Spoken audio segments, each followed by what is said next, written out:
So we're going to do some review, and so we're going to do Heavenly Sunlight without the click. So it's the next track.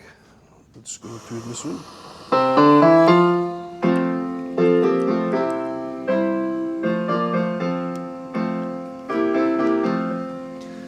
Walking in sunlight, all of my journey over the mountains, through the deep vale.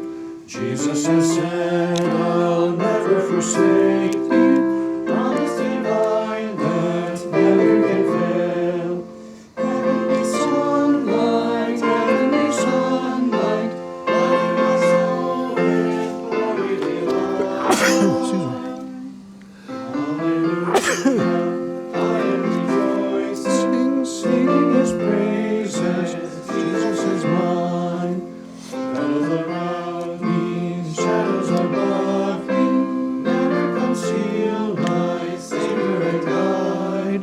He is the light, in him is no darkness, ever walking close to his side. Heavenly sunlight, flooding my soul with glory divine. Hallelujah, I am rejoicing, singing his praises, Jesus is mine. And that's it. Okay, any questions on that one? Okay, I think everybody did great on their quiz today. So next class on Monday will be Heavenly Sunlight without the click. So finish working on that one. Next, let's go to Constantly Abiding, just reviewing this one. Again, this is half of your final. So you've got this and then a written final as well.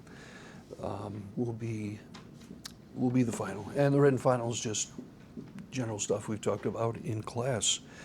But we'll go over that when we get closer. Let's practice on this one. Keep in mind you've got the meter change. The introduction starts in 4/4, then it shifts back to 3/4 for the first verse, and then back and forth the whole time.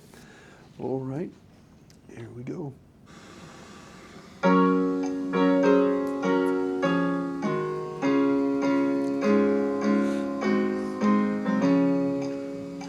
There's a down, out, up, heart that the world never gave, a peace it cannot take away.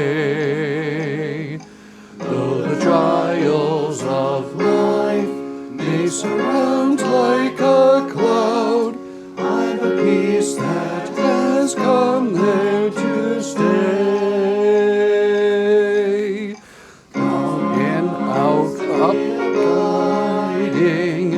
Jesus is mine, constantly abiding, rapture divine.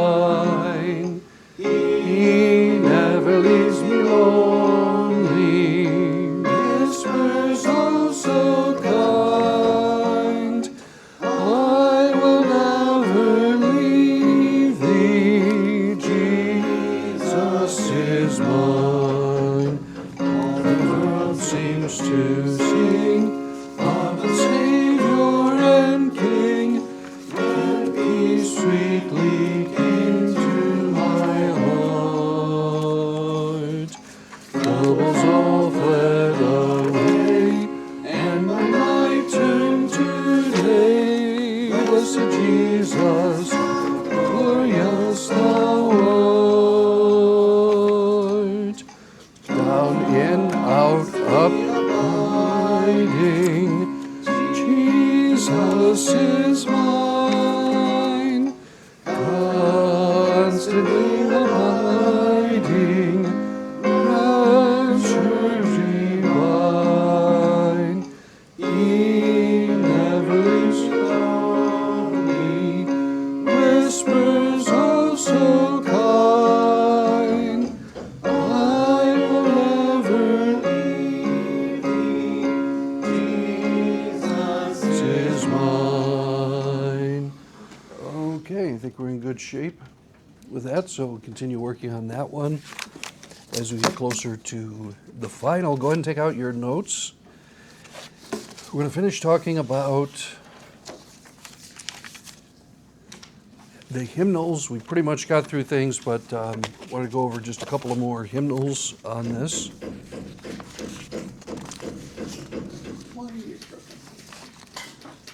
So yeah, they're working on something there.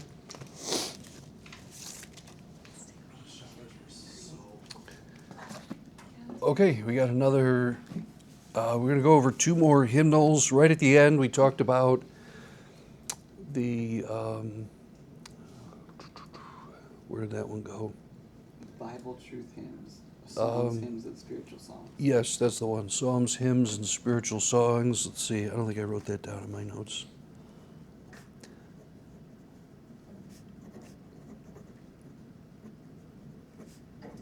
That was the one that doesn't have any abridged verses, right? Like, if there's a verse. Right.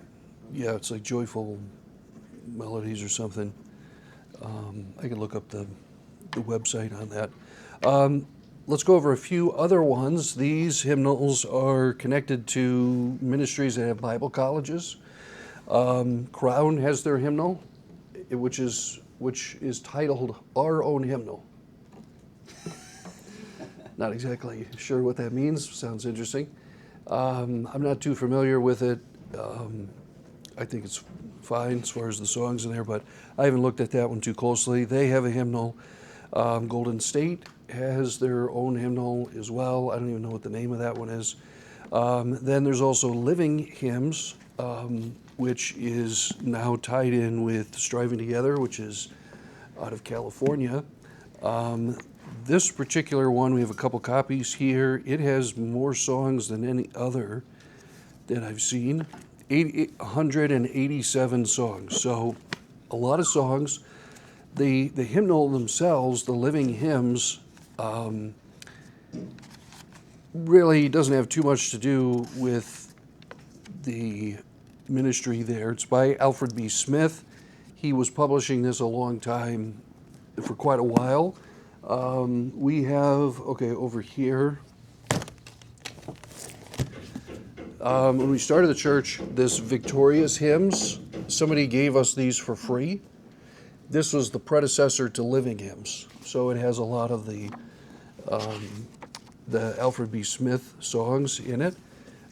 It was okay. It was good at the price of free, since we didn't have money for other hymnals. They were brand new hymnals. As you can see, the longevity of the hymnal was not the greatest on there, but again, they were free. The selection for special holidays, kind of lacking, but there was some nice songs in there. So we're currently using this as more for special music. Some of the Alfred B. Smith songs are really nice. So then eventually there was more songs added to it, and it became Living Hymns. Not particularly a fan of the association with that ministry with the Living Hymns, but I think the hymnal is pretty good. I think the hymnal's fine overall. So we've got several there. The one thing I already mentioned about this, the Living Hymns has basically only one index. It's just got the song title index. Let me just make sure I get this right before I, oh no, they've got more than one before I get sued for defamation here. They have the general index, and then they have a category index. They have the topical index, so you can find songs on assurance, adoration, that kind of thing. So, strong points, lots of songs. Generally, the songs are good. Downside for me would be the indexes, not very good. For some people, it may not make a difference. In the association, I'm not going to use this one just primarily for that reason. But I think the hymnals is fine.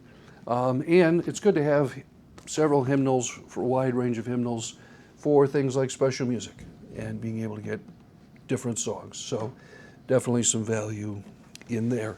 One other hymnal is a more contemporary type hymnal, the Hymnal for Celebration, and I can't remember the full title on this one. there were some Bible-believing churches that would use this in kind of more general Protestant Christianity type churches would tend to use this one more. It's possible you could use that hymnal and just sing more of the traditional songs, but there's a significant number of contemporary songs in that particular hymnal. So because of that association, I definitely wouldn't use that hymnal. And if you go into a church and you see that one, that kind of gives a clue. They're probably at least into more of a blended worship style, because that's the hymnal. Now, it's not a guarantee. Could be they have kind of changed philosophies and things a little bit, but generally, that's not a great hymnal because of all the songs in there. Let's see, we did that one. Yeah, Songs and Hymns and Spiritual Songs by melodypublications.com. That one's an interesting one. Again, for special music purposes, I'd probably get a copy of each of these, maybe a couple copies for each of them. Okay, so we talked about songbook or hymnals. We talked about details of hymnals, spent a lot of time talking about hymnals. Let's talk about, should a church use hymnals that you hold or words on the screen, or both? So we'll start by talking about hymnals. What's the benefit of using a hymnal? A hymnal is personal. So you can look and see for yourself, and the song leader can fall over. There can be a kid really yelling and screaming in the back. The electricity could go out, and the hymnal still works. So it always works, and you can use the hymnal. The other big benefit is you can see, since you're holding it close to you, you can see the words, you can see the parts, you can see all of that and be able to sing. So in some churches you have, not everybody, but you have some people who can sing parts. Sometimes they may want to sing the melody, sometimes they may want to sing a part. If you don't have music there, all you have are lyrics, you're kind of saying, we don't want anybody singing parts, is pretty much what you're saying, or at least it's not a big deal. It's not a big enough deal to be able to have the music. So I think that's a big deal, to be able to have the parts where you can see the music, see the lyrics. One downside, if you're using one of these heavier hymnals, you may have some senior adult people where the hymnal may be too heavy. So that could be a downside. You have the cost of the hymnals, the upfront cost of the hymnals. Once you get them, depending on which one you get, they could last quite a few years, 10 to 25 years, maybe 30 years, depending on how many missionaries use them to jack up their projector, how many kids use them for ramps for cars and this sort of thing. They can last quite a while, but again, you have to have all that upfront cost, so that's definitely a factor. Question, yes? Are there costs to having slideshows of lyrics? We're going to get to that, yes, Oh. and the answer is yes on that. So there's a lot of benefit to that. Let's talk about screens. Screens are cutting edge. People in general tend to like them. You can use them as a visual display. That's a benefit. You can use them to have the hymn number up there. People, if you're going to use both, where the words are on the screen and you have hymnals, that's, I think, a better option than just having things on the screen. It's also simpler for the people who are singing. You don't have to find where the hymnal is. Everybody can see. You just look up and you can see what's up there. So it's simpler from the singer's point of view. That's a benefit. Now let's talk about the downsides. And I think there's quite a few. I don't think it's a sin. For most churches, there's a lot of churches that use them. I don't know that there's necessarily an association issue there. But from a musical standpoint, is there any musical benefit to using a screen? Does it help people sing more? I would say no, because let's consider some of the downsides. Let's say you put the words on the screen. You can't see the music. You can't read the music. Obviously, everyone can't read music, but you should have somebody who can read music. You are limiting them where they cannot read the music or the parts because they're not there. So you say, all right, we'll basically make it like the hymnal. We'll put a big line up there, the words and the notes. That sounds great until you see the actual projection of it. Both the words and the notes are so small, it's very hard to read because it takes up so much room. If you're just doing lyrics, you can make them in big block letters, very easy to read the words. If you're adding all the parts and all of the text, even if you're doing one like bar at a time, like say 4 measures at a time, as one block, because of the proportions of the screen and everything, it's actually very hard to be able to see it. And now you've got somebody there in the back, they have to have the timing just right to click that every line as you're going through. So, and then you have to repeat, and then you have to jump back. So there's some challenges with getting the music up there. Also, it requires somebody competent every service with tech. Now think of all the failure points. Somebody doesn't show up, somebody gets distracted, so they're not even there on time. So it's one more thing, makes it a little harder. Somebody has to have the songs ahead of time so that they can prepare the slides. That's more work. That's not a problem if somebody does it, but every song you have to have a slide. And depending on how many verses there are, that can be a lot of slides to the song.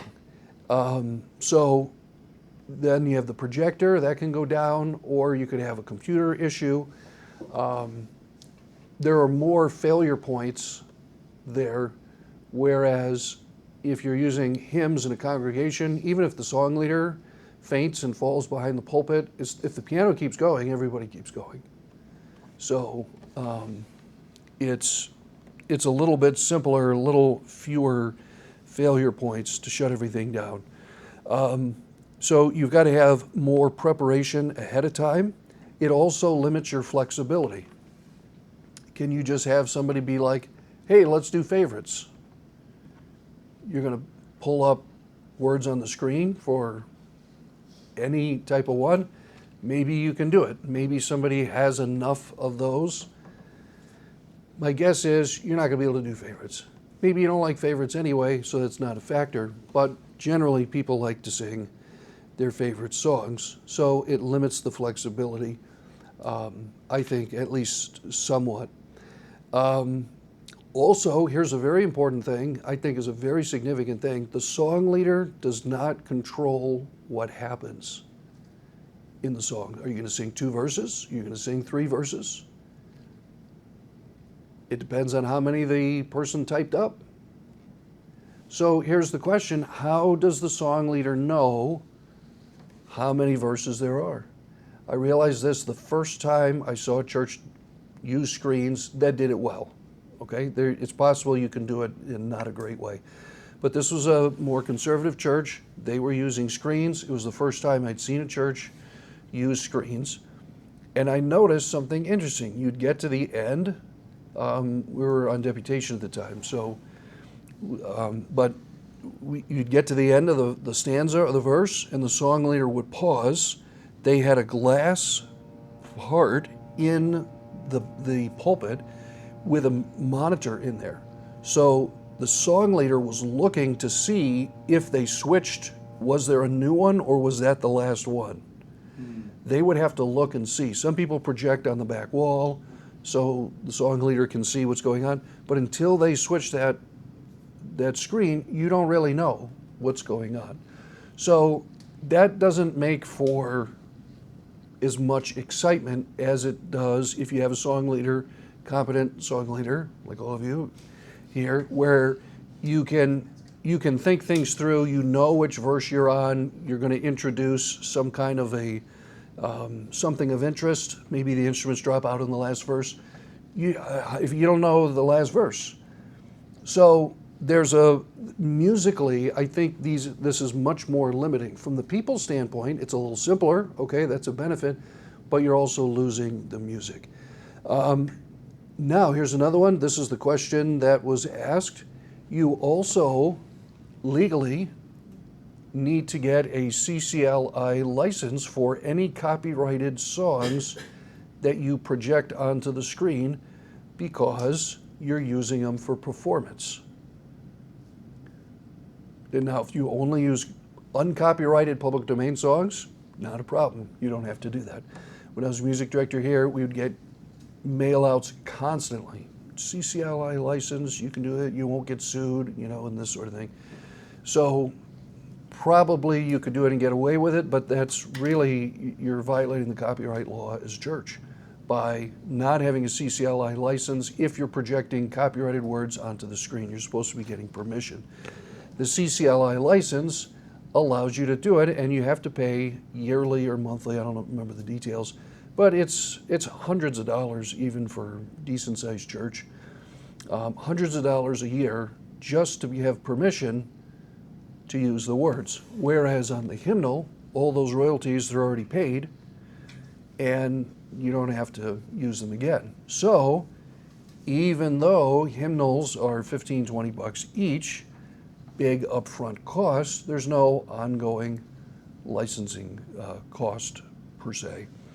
So because of that, again, musically, I would look at this, I would say there's no musical advantage to putting words on the screen. It is possible that you can do a combination. You'd have words on the screen and you could have hymnals. Downside, now you've doubled your costs because now you still are paying for the CCL license and you're still buying the hymnals. In general, I think most people don't, but at least it gives people the option they could use the hymnal. Your song leader could use the hymnal, but they still don't know what's going to be on the screen for sure. We'd have to work out the details there. People could see the music. So I think that's definitely a better option. But a lot of things to think about. But musically, I'm not seeing any musical advantage. Yes. So when you buy a physical copy, you have the ability, you're buying the right and ability to use that in public? Correct. So at least from that. Correct. Okay. Right. So in order to publish those songs, the publishers would have already gotten permission, or else they couldn't use the song in the hymnal. And they would pay the royalty for printing. But there's no performance thing because you already have the music. So yes, so that's how that works. The next thing I do want to mention though is there is more of an association. Churches who go in a contemporary direction tend to all put the words on the screen. Now that doesn't mean you can't have a church that uses screens but they're using traditional hymns. Sure, you could do it. There's no doubt about it. But I think nearly every church that goes contemporary does use screens. So that's another factor. I don't know if it's the biggest factor in all that. But even for that reason alone, I personally feel uncomfortable using screens for the words and things. That's not the biggest discomfort. The biggest discomfort I have is it requires somebody competent to run that. And there's a lot of things that can go wrong with that. That's probably the part that makes it the most uncomfortable for me. One more thing I'm going to mention. What about the visual format for your song service? Some people will have a song leader up in the front, and then you have piano, maybe piano and organ. Okay, that's fine with that. Some churches will have a song leader and accompaniment and a praise team. So it's a group of people standing up in the front with microphones singing. Is there anything sinful about that? No, you got people singing. But here's the question I have, and this is an honest question. I've asked it a few times. I don't know the answer, so that's actually why I'm asking it. What is the purpose of having people stand in the front with the song leader, where they're behind the song leader, or without a song leader, where they're up in the front? What is the purpose? If you have a song leader, that makes sense. Okay, they're directing and they're keeping, it's like a conducting, they're keeping everybody in time. Okay, I see the purpose. What do you think is the purpose? To encourage other people to sing. Whenever everybody else is singing and the music begins to reach a certain state where everybody's kind of singing along, I think that encourages other people to chime in, even if you may not think that you're good at singing. Dr. Brown doesn't sing every song that we do at church, but whenever you hear, there's a certain atmosphere that comes with certain songs, and I know that Dr. Brown is singing on certain songs because he doesn't think that he's good enough at singing, so he waits for other people to kind of tag along. I don't know. Okay, so this is the first time anybody's mentioned it, so this is good. So the basic idea is having more people in the front would encourage more people to sing. So they're amplified, but would the sound amplification be any louder than just the song leader themselves? Or do you think is it the visual aspect of having more people in the front would that encourage more people? You can only squeeze so much sound through the speaker system. So, honest question, I don't know, would it encourage people more to have, let's say, 4 people in the front behind the song leader, or have them singing just as loud but down below, but not amplified? I think people sing kind of in front of congregations now, kind of leading worship, well, not really leading it. I think at this point they just do it because it's kind of a cultural expectation. They don't really think twice about it. But I think there's definitely an element of pride in there, for sure. Okay, so you think it's more cultural? Well, I don't know what the original reasons were for them to do it in the first place. It could very well have been they're just trying to be like, hey, we're just like you, come sing with us. But I think right now it's just a thing of like, oh, it's just expected. You don't think twice about it. Mm-hmm. So. Okay. Yes? I've heard argument that or explanation, that it's more so each person in the worship team, the praise team, whatever you call it, is singing a different part, so it encourages people to sing parts. I've heard that before. To sing parts? So it's kind of like a choir, but not a choir? It's a 4-person choir, yeah, basically. Okay, but they're singing parts.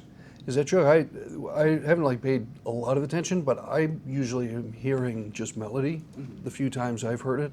Maybe I'm hearing the wrong churches. So, okay, so it could encourage people to sing parts.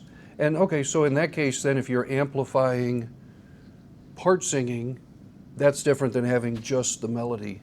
So, okay, I see a musical advantage right there. Somebody else with an idea on this? Okay, yeah, I think that one may be. Makes no sense. Yeah, I think that could be a good one.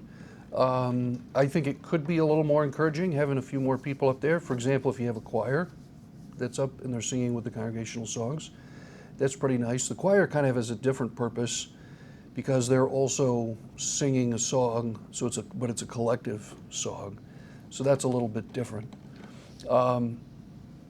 And okay, I think if that's the reason, I think that could be a good reason. The concern I have with the praise group up in the front is that structurally it's no different than a pop singer who is leading on melody with a backup group. When you start, especially when you start looking at churches that have words on the screen and they dim the lights in the auditorium. Now, is it possible to have a praise group and you don't do those things? Sure, yeah, you can do that. But I think that's going to be in the minority. So there's no difference than to going in musically and from a response type thing to going to a pop concert where you have a main singer and backup singers the lights are dimmed and all the focus is on the front from a performance and a show standpoint, because people sing along with the show. So there's really no difference between what they're doing at the pop show and what your standard contemporary church is doing. You have the show up in the front, the lights are dim. Maybe the difference is the words are on the screen, but generally there's not a lot of audience participation compared to a church that's singing a traditional hymns where the focus is on participation. So I don't think it's a sin to do anything any particular way, but I would caution, if music becomes performance-based, it minimizes participation. And that is definitely not biblical. That'd be kind of a principle. Exactly how you'd apply it, I'm not 100% sure. But music is supposed to be participatory, not a performance. And I think that's very, very important. So if you combine words on the screen, which are harder to sing parts, contemporary songs, which are more difficult to sing rhythmically, unless you know the song and you're familiar with the style, you can't read the sight music. You'd have to be a musical genius to sight read music that's written in a contemporary style.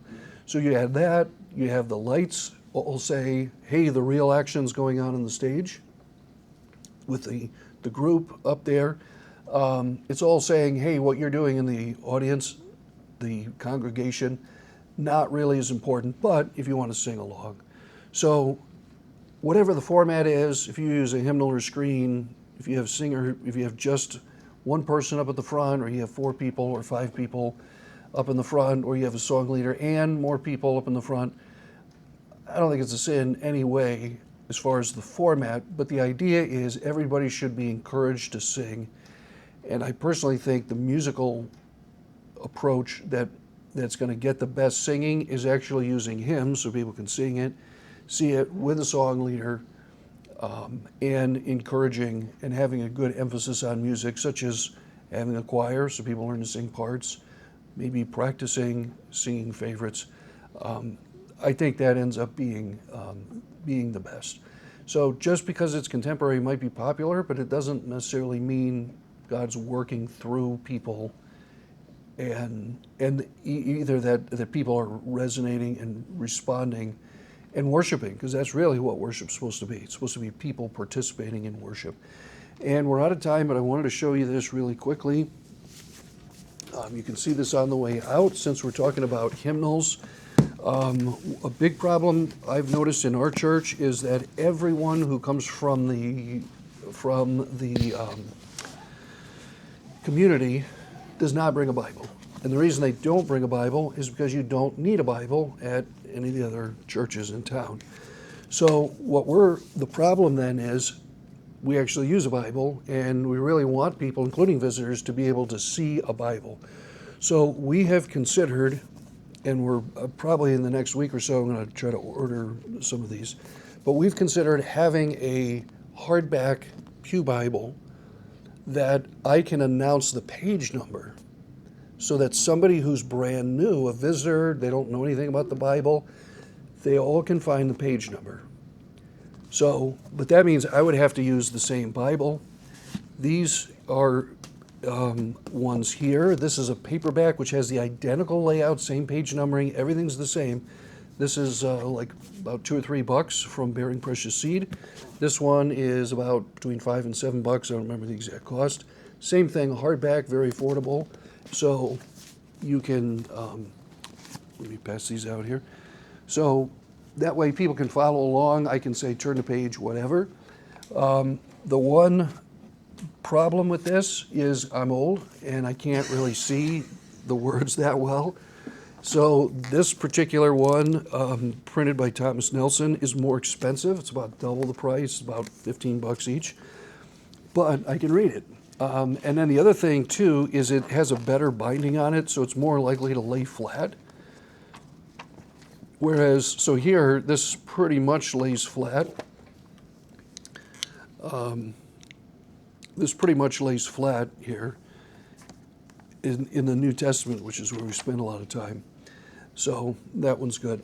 So what we're planning to do is to actually get this in red, even though our church has a blue theme, but to get it in red so they can tell the difference between the blue hymnal and the red Bible.